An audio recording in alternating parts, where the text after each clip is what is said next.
এখন এই অবস্থাতে যদি আমার মৃত্যু হয়, মালাকুল মাউত চলে আসে, আমি যদি মরে যাই, কালকে এই সময়তে আমাকে ওই অন্ধকার কবরে থাকতে হবে।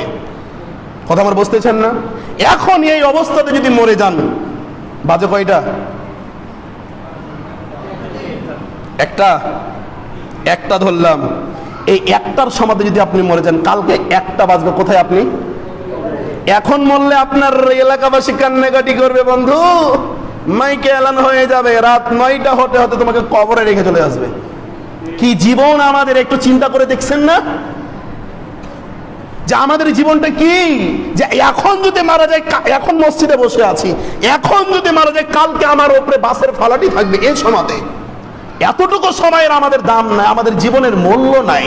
কিন্তু মানুষ উপলব্ধি করে না যে আমাকে ইসলাম সম্পর্কে জানতে হবে, তাওহীদের জ্ঞান আমার ভিতরে আমাকে নিতে হবে। আমি চলে যাব,